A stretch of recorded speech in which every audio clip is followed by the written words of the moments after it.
Hey super friends, my name is Neil, and if like me you are ready to move on from Gotham and Scarecrow, then let's dive in on the first 5 episodes of Titans Season 4.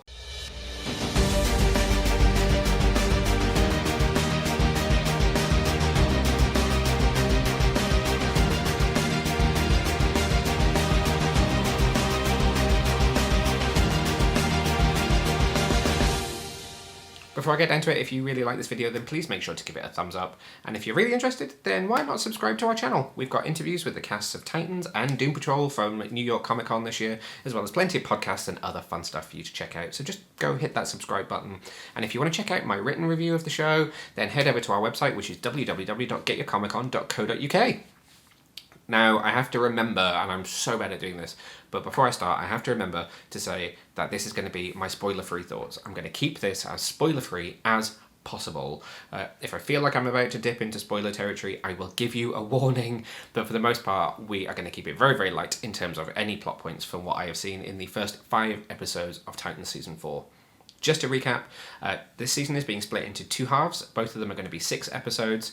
This series returns with a 2-episode premiere on Thursday, November the 3rd, and then we'll roll out for the next 4 weeks after that. It takes a break over Christmas and will return in New Year, not on a date that we know as yet. That's not a sentence. It will return on an as yet unknown date in 2023 for the second half of the season. We don't yet know when it will return on screens here in the UK. It will presumably be coming to Netflix at some point in 2023. We will keep you posted. So, I want to start by talking about the story of Season 4. Just to recap for those who need a bit of a refresher, so in Season 3, the Titans faced off against Scarecrow in Gotham City. It started out that he was a bit of a Hannibal-esque kind of guy that was behind bars and helping Dick and the crew out with some information, but then it turned out that he was pulling the strings all along, and he was the one who was setting up Red Hood and putting the drugs out there in the world. And so we took him down in the Season 3 finale, which was called Purple Rain. And the Titans jumped in their RV and headed off for pastures new. Well, clearly headed back to San Francisco.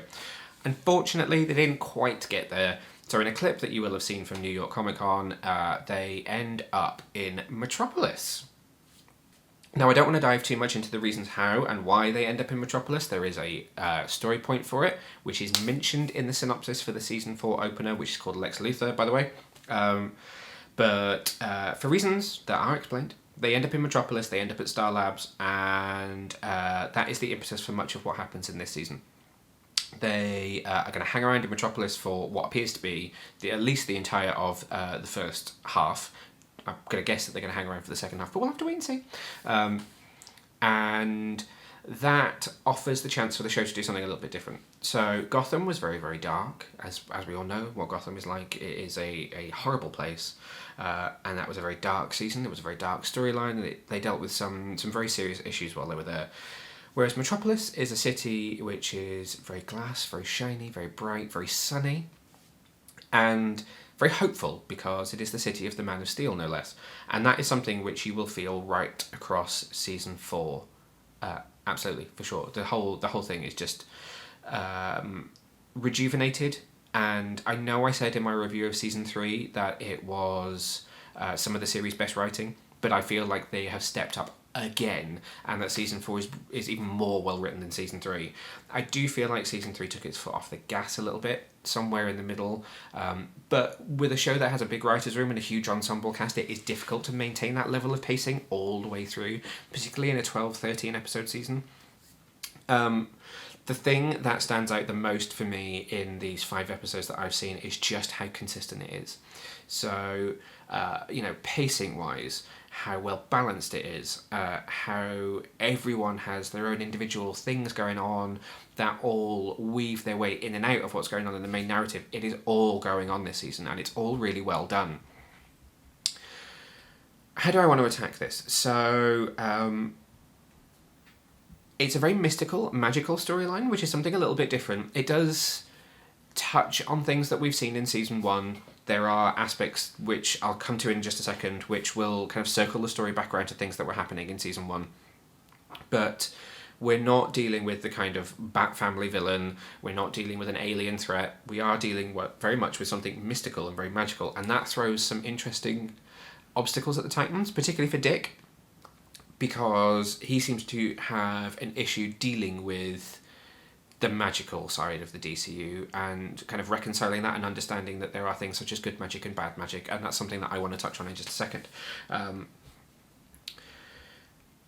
Now, you will have seen the episode titles that were published just a week or so ago, and the episode 1 is called Lex Luthor, episode 2 is called Mother Mayhem, episode 3 is called Jinx. I forget what 4 and 5 are called, which is really bad. Episode 6 is called Brother Blood, I know that.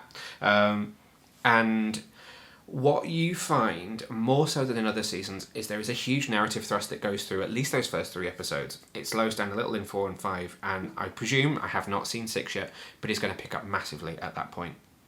So it's no spoiler to say that episode 1 is titled Lex Luthor. Now, that's going to be the introduction of Titus Welliver in this role, and we'll talk more about him in a second when I want to focus a bit more on character. But his inclusion in the show is very important to the character of Connor. It's very important to the jumping off point for the Cult of Blood and what's happening with them and everything that is happening this season. There is somewhat of a fake out in terms of what's in the trailer and what has been discussed and is in synopses around what is happening. It's not too difficult to put it all together if you understand all of the different moving parts and all of the different characters that are coming in and out this season. But in terms of what you see, Lex Luthor that you're going to meet is he's a very important part of Connor's journey and Connor's understanding of who he is and that idea that he has, you know, the two dads, the Man of Steel and Lex Luthor as these two halves of his DNA. And there is an incident at the end of episode 1 which is going to be a huge jumping off point, which really pushes the narrative through episodes 2 and 3 and brings us to a point where things come to the forefront in episodes 4 and 5, setting up what I think is going to be a huge mid-season finale in episode 6, which is the episode called Brother Blood. So one of the big surprises this season is Mother Mayhem, and if you listen to our Titans podcast, which is also dropping today with the embargo, I asked Boy Wonder, who is much more knowledgeable about the kind of Titans and that side of the DC universe, about Mother Mayhem and her involvement in the comics. And her representation here is not entirely as you would see it in the comics, but it is still relatively true to her place within the Cult of Blood and her role within the cult, and is something that Titans Season 4 takes a lot of time to explore really, really well. And I will come on to this when we talk about character, but the villains here are incredibly well realised. And this show has had some great villains so far in the first 3 seasons. But this year, they are so well realised and sympathetic characters that it's almost difficult to see them as villains. Everyone is the hero of their own story. We've heard that so many times before across, you know, the whole of film and media. But that is very, very much the case here. And so her involvement with Lex and what the two of them are doing and how that ties to the cult really, really kicks through episode 2 into episode 3, which is where Jinx comes into the fold because she's needed to help the Titans explore more of that magical side of the DCU. Although, obviously, you do have Raven and her ties with Trigon and all of that stuff. It's all rounded about part of the same thing, but they need a character to help them understand what's happening, and Jinx is that for them. She is their gateway into that world, and that leads you into episodes 4 and 5, which do lift their foot off the gas just a little bit. But I want to caveat that by saying, you know, as Titans fans, we've all talked a lot about how sometimes the pacing of the seasons can feel a little bit uneven, and I am particularly victim of thinking that season 3 was excellent, particularly in those first couple of episodes. You know, you go to Gotham, you meet Barbara, you meet Scarecrow, you're seeing the Batcave, you're seeing all these things that were just huge. You're Bruce Wayne, all of this stuff. And it was huge, and it was very, very exciting. But then when you start to reach towards the middle of the season, it suddenly slows down massively, and it's like you just suddenly jolt to a complete halt and really slow things down and tread water for a little while and then pick things back up at the end. Now, obviously, I have only seen 5 episodes here, and I also don't know when the decision was made to split this season in 2, but it seems to be working incredibly well for them because the phrase that sort of springs to mind is I'm worried about the mid-season gap, but I'm not worried about it in that it's not well written. I'm worried about it because I think I'm going to be really anxious about what's happening. Like, it's going to be an exciting episode 6 and then a huge wait for episode 7. And we know that episode 7 is the one with a story credit for Ryan Potter, and it's called Dude, Where's My Gar?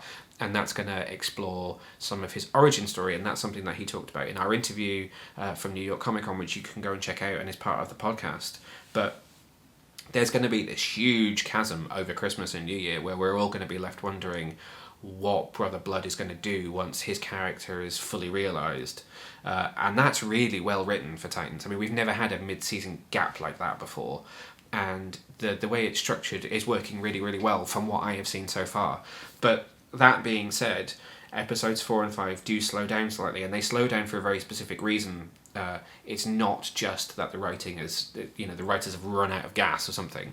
This is a season that wants you to understand and sympathise with its villains, and it does that by slowing things down to tell you their backstories and to focus on them even more than they have done in previous seasons, so that when their plans really do start to come to fruition, you not only understand them, but you do feel sympathy for them. You can see why they're doing what they're doing. It's not just, it's not like comic book movies of the noughties where there simply is a hero and there simply is a villain and the two will clash. They're not just butting heads for the sake of entertainment. There is, there's real motivations behind what's going on here. And that's very, very exciting to see in this show, and that's very, very exciting for the direction of travel to the rest of the season, and hopefully seasons to come in the future if there are more. And I think you're really going to enjoy that as viewers, because it does feel different. There's much more to chew on this season, and that's very, very exciting for a show that's 4 seasons in.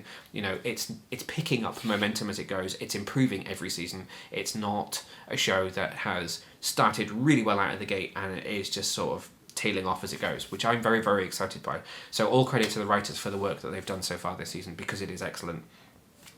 There are a couple more fake outs. There are things that you've seen in trailers which will come into play. One of those things, I will say, is Deathstroke.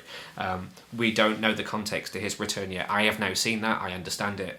And I think it is a fun nod to something from earlier in the series. And it's nice to see him again, but it's not going to be quite the grandiose return of the character that you thought. This isn't going to be a season that's going to throw everything at the kitchen sink. That's not the phrase. It's not going to throw everything at the wall and see what sticks. It's doing things to mess with you as a Titans fan, and that is fun, but there will be some that might be a little bit disappointed by that. More so than any other season, we're also seeing the team working together. So the season kicks off with a really nice scene of the Titans all together at a bowling alley, and it's a moment that draws a line under season 3 and really kicks things off for season 4. And I talk about this in my review, but they kind of split the team up into the kids and the parents. So with the kids, you're talking about Connor, you're talking about Gar, you're talking about Tim and Rachel, and then the parents, you're talking about Dick and Corey. And Dick and Corey are kind of underlining the previous season. They mention the fact that we've moved on a couple of weeks from there, so clearly they've been on the road for a couple of weeks. They have this fresh sense of perspective now that everything's done with Gotham, that they've moved on, they've left it literally in the rearview mirror. And it's a nice moment to just say, season 3 is season 3, that was that, we're now in season 4. And it's just a really sweet moment. It's a very, very low-key beginning to the season, but as fans of these characters, it's very heartwarming, it's very touching to see. And for fans of Dick and Corey, yes, we're going to go there. They're bringing that back into the fold. You see the spark between them in that season, and that's something that's going to carry through more of season 4 and these 5 episodes, which I will get to when I talk about character. But it's just a very sweet moment for the group together, and is a great example of, and it's just a great example of how they're going to work together this season. So there are plenty of fight sequences right through these 5 episodes, and a great example of how they function this year is that scene that was released at New York Comic Con, where they take on Mother Mayhem. So you see Dick say suit up. When you watch the episode, you will laugh about the fact that, given the complexity of their suits, it probably took them half an hour to then put them on before they exit the vehicle to fight the woman that's standing in the street in front of them. But, suspend your disbelief. Dick says suit up. Bang, they're in the suits, they take her on. And in that moment, you see them do the hero shot where they all walk together in the road out towards her. And then, it is like, Corey, do this. Gar, do this. You go here, you go there. Dick very much acting as the leader this season, which is very, very exciting. Brenton Thwaites doing some of his best work. But everyone acting together. There are other scenes where they might pair off, and again, Dick very much taking a leadership role, like Gar, Rachel, you go here, me and Corey, we'll go over here, Connor, Tim, you do this, and there are moments which allow everyone to do their own thing and to pair off or work together, playing to their strengths, sharing each other's weaknesses and making sure that no member of the team feels like a weak spot.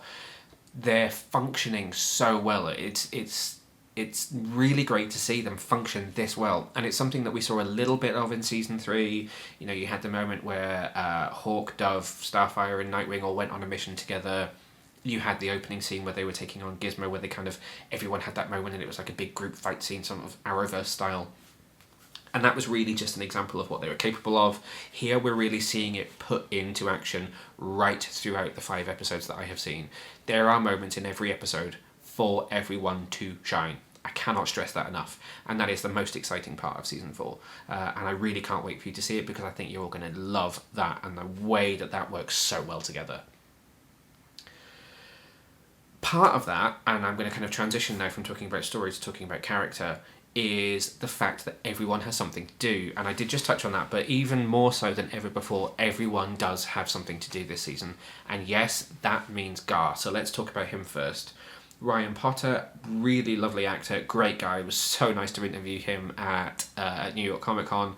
It was great to talk to him firsthand and see his excitement for Gar this season.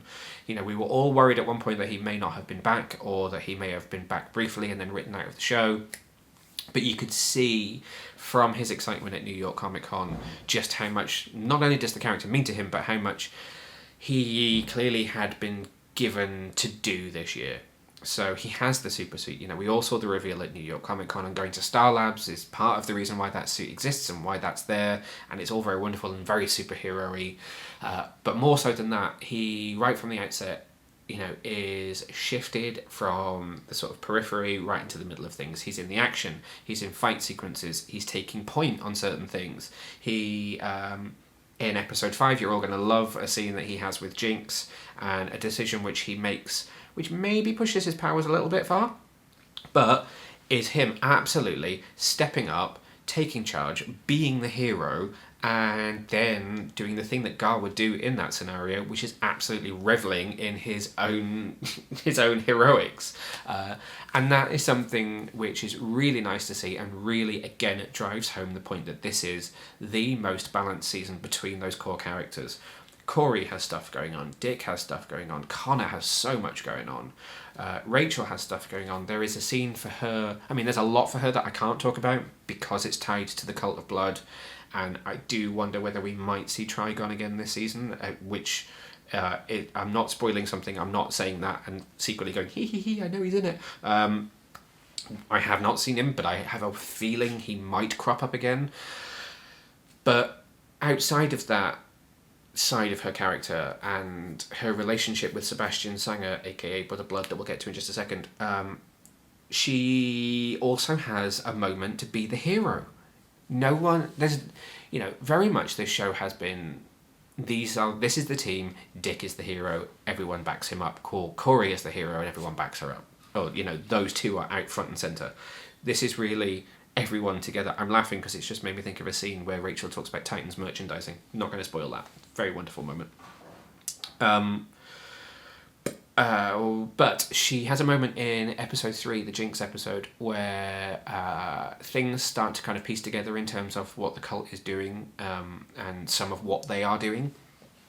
And she has a moment to be the hero. And in that moment, she refers to herself as Raven, which was just like, yes, this is amazing. This is what I want. But also, she's using her powers in fight sequences. You see it in the Mother Mayhem clip. She's in the middle of it, like Gar is. They're using their powers, and they are being heroes. We are seeing all of the Titans being heroes, and that's very, very exciting. I want to just pivot for a second and talk about the villains, because they are some of the biggest revelations of season 4. And I say this because first of all, I anticipated more of Lex Luthor than we see, but what we see of him is amazing. I anticipated Mother Mayhem to be a kind of slightly throwaway-ish villain, and that's due to my own complete ignorance as to her character in the comics. And I expected Brother Blood to be there from the outset and just be an issue. Not for the show, but for the Titans. I expected him to be a villain that would be there from the very beginning, that would be causing trouble right from the outset, as it were. So the thing which I found the most surprising and the most exciting this season is how well realised these villains are. And yes, I've just touched on it a little bit, but I want to talk about it in more detail. Mother Mayhem, you meet very, very early in the season. She has a connection to Lex Luthor, and that connection circles back at the end of episode 1 and takes into episode 2, which is called Mother Mayhem. She is a character who, as I just said, I don't really know about from the comics, so Boy Wonder can explain a little bit more of it, and he does in our Titans podcast. But she is much more integral to the storyline than I imagined that she would be, and for that very reason, she is one of the series' most well-realised villains. She has those motives, she has the context, we understand what she's doing, and we understand why she does it. And really interestingly, it's explored in a wonderfully slow burn manner across these 5 episodes. You get pieces of her character all the way through. You know, she's there in episode 1, they fight in episode 2, through 3, 4 and 5, you learn how she ended up involved with the cult, where she was before the cult, how she got involved with them, what happened to her while she was part of them, and how that led her to be where she is, where we find her at the beginning in the present day. And that's very, very exciting for this show. It's, you know, it's not just drop in, bad guy, fight, done. She is, you know, she's very sympathetic. There's a lot of grey to her character. She's not, you know, it's not black and white with her whatsoever. And Franca Potente plays her really, really well in both the kind of pre-Mother Mayhem and Mother Mayhem guises of the character. Some weird stuff going on with her eyebrows. Don't quite follow the eyebrows. It's a choice. I mean, try living with these. Anyway, she is very formidable as a character, and I hope that she's going to stick around for much more of the season. I sort of hope she's not dispatched in episode 6 to make way for Brother Blood, but what you will just see is some of the most consistent writing from the show in terms of building a character who is a major problem for the Titans. And again, that is really amazing to see them taking the time to put in those character beats around everything else that's going on. And the same can be said of Joseph Morgan as Brother Blood, because my God, is he an amazing piece of casting. So as I just said, I expected him to drop into this show as a villain that the Titans would be fighting right from the outset. So as I just said, I expected him to be dropped in as a villain that the Titans would be fighting from the outset. But his character is almost Norman Bates-ish in a way. I can see, maybe this is just a thing about taxidermy. I can see the Bates Motel version of Norman Bates in Sebastian Sanger, the character who he is as we first meet him. But again, you meet him in the first episode, and through those 5 episodes, knowing that episode 6 is called Brother Blood, there is so much character development for him. He's very down on his luck. It almost in a way reflects the story that Rachel had in season 1. There was, you know, through the prophecy that brought Corey to Earth, through the things that Trigon and her mother were doing, there was this sense that she had a destiny that was not her choice, that she had to just deal with. And it feels very much like Sebastian has the same fate, that there is a destiny for him to become Brother Blood that is forced upon him, that he has no choice in. And that makes him a very sympathetic character, and that's very exciting to watch, because in a way, across these 5 episodes, there's almost a journey of realisation for him that as much as he wants to be a good guy, and as much as he gets on with Rachel and the Titans, and as much as they try to potentially save him, at the end of the day, he seems destined to be Brother Blood, and therefore there is a moment in episode 5 of just acceptance for him when he realises that maybe he can't do anything about his destiny, but maybe he can, and maybe that's the whole point of part 2 of the season. But certainly the narrative thrust of part 1 is to meet these characters, Mother Mayhem and Brother Blood, Sebastian Sanger, should I say, and watch them kind of befall the situation that happens to them. For her, it's in the past. For him, it's in the present. And because of her past, he now has this present. And that's about as much as I can say without getting into spoilers. But it's very exciting to watch. And they really are the best villains that we've seen on this show so far across 4 seasons. And Joseph Morgan, in the nicest way possible, is basically running circles around the rest of the cast. We all love these, this ensemble cast. We all love these guys. We all love their characters. But he comes in with it's a very well realised character in terms of the dialogue and the story and the script anyway, but his performance is just tragic and nuanced, and he is, I'm going to guess, loving every second of it, but not in a way that he's kind of chewing the scenery. He's not like twirling the moustache or anything like that. He's just playing the character. He's playing the hell out of the character. It's brilliant. It is brilliant, and he is a wonderful addition to the cast, and that's very exciting for what will happen in episode 6, which I keep saying is called Brother Blood, and where that will lead in part 2, when presumably the Titans will have to go up against this guy who they've had, by that point 6 episodes to build up a relationship with, particularly Rachel. It's going to be very difficult for Rachel. There is a familial bond between the two of them, and there's great chemistry between Tegan Croft and Joseph Morgan as well. I nearly called him Sebastian, character name. So that all tees up a very, very exciting season. Kind of circling back to the Titans for a second. I've touched on it, but Connor has a lot going on this year. He talked about it in our interview at New York Comic Con. Obviously Connor didn't, Joshua Orpin did. But, he's very much torn this season between his 2 different halves. He wants to meet Superman, he gets to meet Lex Luthor, and Lex is all the bad parts of him.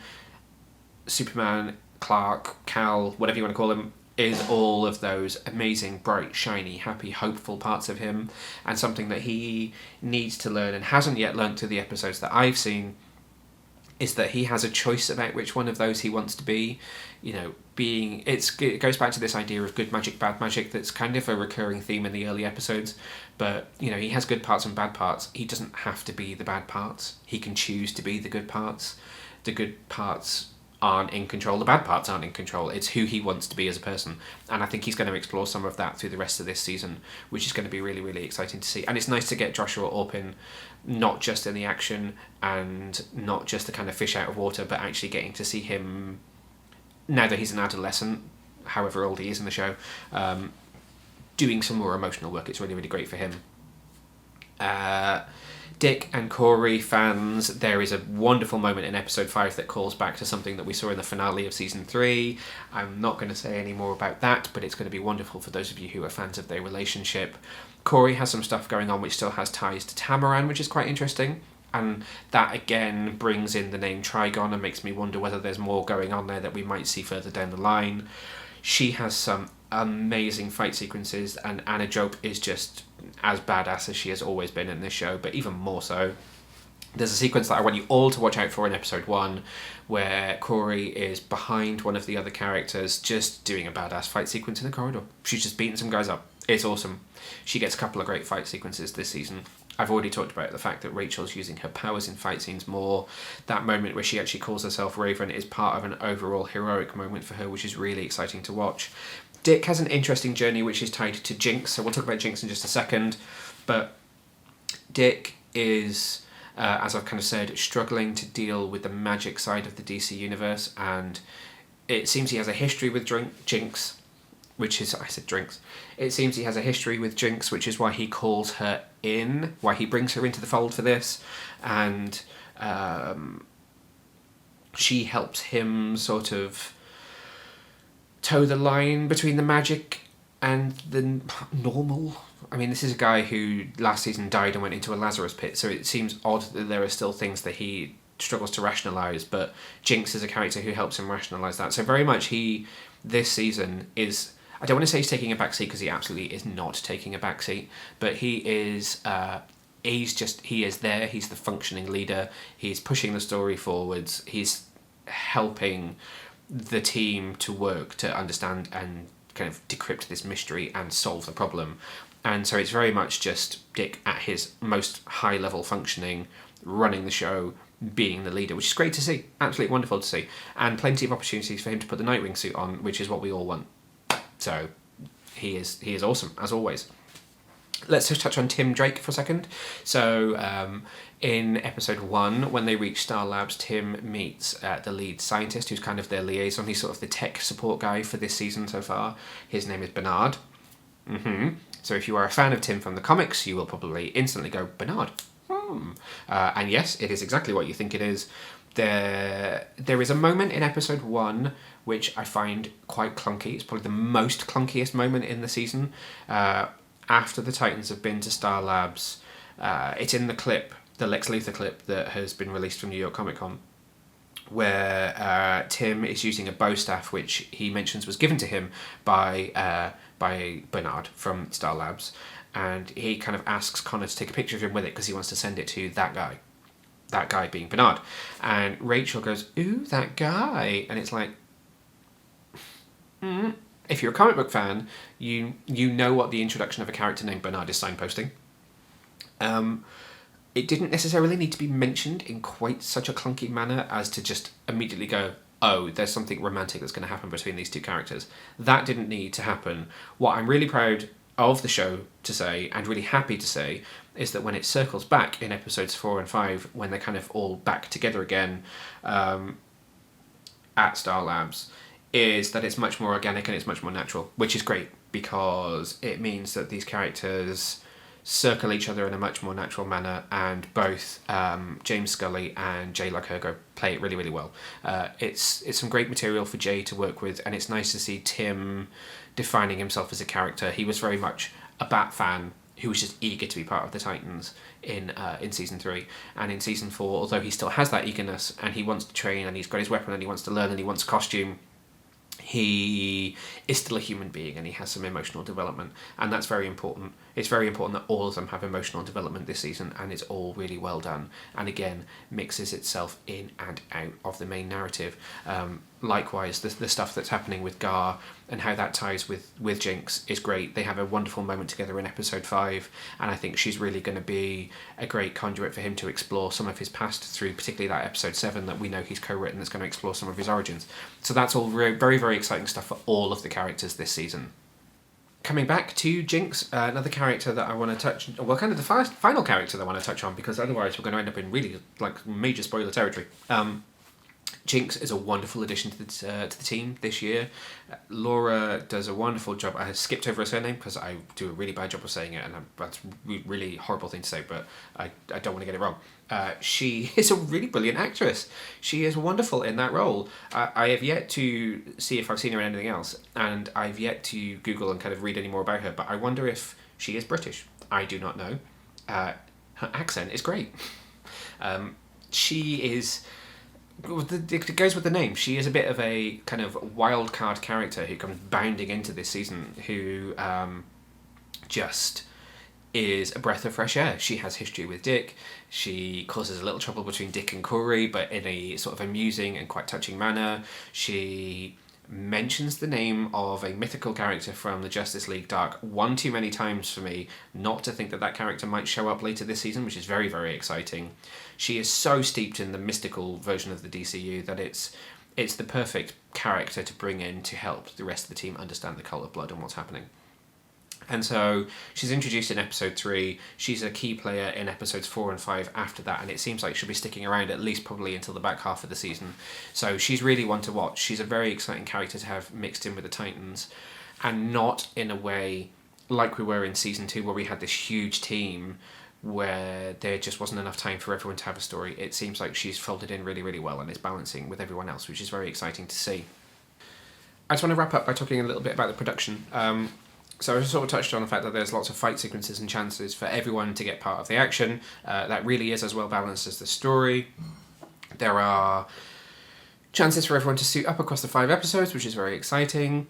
The production values are amazing. The cinematography. So I know we all see Boris Jabowski posting on his Instagram some of the kind of just still images from the show, but season 4 really does look that beautiful. This show has looked outstanding from day one. Yes, blue filter naysayers, that has been toned down this season. Metropolis gives them the chance to kind of switch up the colour palette a little bit. It looks a bit more exciting. It looks a bit more varied. There are some wonderful sets. Star Labs is amazing. I'm going to guess that the lobby was a real building, and that then once you get into the lab and some of the scenes that you see kind of deeper into Star Labs, I nearly said something that was a spoiler then. I'm going to presume that some of that is sets. But my God, this is on par with when we spent so much of season 2 at Titans Tower. So we get to Star Labs in episode 1. We are there for some of episode 2. I think we're there for some of episode 3. We move on a little bit in episode 4, which is very exciting. Episode 4 calls back to the Asylum episode from season 1, so you're going to want to go back and watch that episode and study it carefully.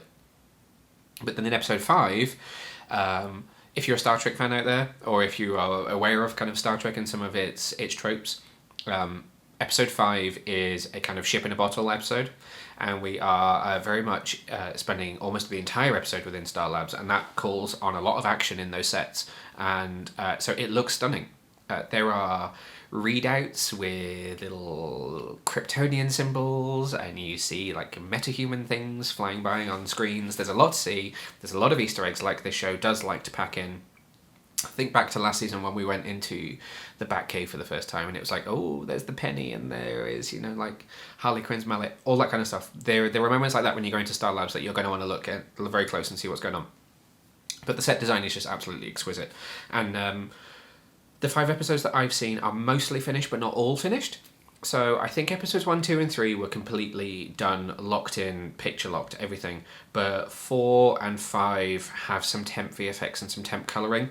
So I don't want to touch too much on those because there are some quite big moments in those episodes. But overall, this season looks like you would expect Titans to look. So the cinematography is absolutely stunning. There are plenty of opportunities for everyone to use their powers. So I've already touched on Rachel using her powers. Corey gets to use her powers a lot. So we are seeing those flourishes, you know, when she's throwing her hands around. And Titans is doing what it traditionally always does, which is holding its budget back for those moments. So the fight sequence with Mother Mayhem in episode 2 is huge, and it looks absolutely wonderful. The visual effects are great. You know, you get a wide shot of Connor just kind of hovering and doing his heat vision, and it looks outstanding. It is the best that this show has looked. There are no massive moments where suddenly they just decide to throw the entire budget into one VFX shot and then suddenly everything else looks cheap. It's well done. Those moments where they use the visual effects are littered across the 5 episodes that I've seen where they need them. There is no moment that seems to really, really stretch the budget. You know, Gar is shape-shifting. Rachel's purple clouds are in there. It's all as you would expect it to see, as an example of how well the team is functioning. So, you know, when the team is functioning at its best, they're all using their powers. We're seeing all of their powers being used on screen, and it looks great in that you know, respect. The mystical side of this season does call for there to be a few more things. You know, there's a few bloodlettings and other things that happen, and that does call for some visual effects that we've maybe not seen before. There's a few, you know, sparkly magic moments, and they all look, you know, for the episodes that are finished, they all look great. I don't want to comment on the episodes that were unfinished because it would not be fair of me to say, you know, something in episode 5 doesn't look great when actual fact they haven't had a chance to finish it yet. So everything that I have seen that is finished looks wonderful, which is exactly what I want. Everything that I have seen from this season is exactly what I want to see so far. So there's not really a lot more I can say other than that. I think I should stop now before I get into spoiler territory. I think I've hit on all the major points that I wanted to, which is, you know, the writing is great, the balance is great, the acting is great, the look is great, the story is very exciting so far this season. Save for the plot slowing down ever so slightly in episodes 4 and 5, this season has given me everything I wanted from Titans, and that is very, very exciting, and that seems like the perfect place to leave it. So let's leave it with this season so far is giving me everything I want from Titans, and that, what more can I say than that? This is very, very exciting. And I say this in the podcast, but thank you to HBO Max for the screeners that I have seen for the first 5 episodes. I, you know, infinitely thankful for that. And thank you to them for the interviews with the cast that we did at New York Comic Con. So let me just do some reminders. My written review is up on the website. I don't give it a score because I have not seen the whole season and I don't think it's fair to score. If I was doing individual episode reviews, then I would score those individually, or if I was doing the whole season, I would score it. But you can read my review over on the website, which is www.getyourcomiccon.co.uk. You can also check out our podcast on all major platforms. We just dropped a new episode where Boy Wonder and I are talking about these 5 episodes. You get a little bit more of my insight, but you also get his insights as to what he thinks of the season so far. And if you're a fan of us, then you know that he is a huge Titans fan and a huge Robin fan and Nightwing fan, so this is going to be quite major for him. And you can pick that up now on all major podcast platforms. So that just leaves me to say, again, if you like this video, please do give it a thumbs up. Let me know in the comments, what are you excited for in Season 4? Or if you're watching this after the premiere, what did you enjoy the most about those first 2 episodes? And check back soon for far more Titans content, because believe me, there's going to be a lot more to talk about this season. Thanks for watching.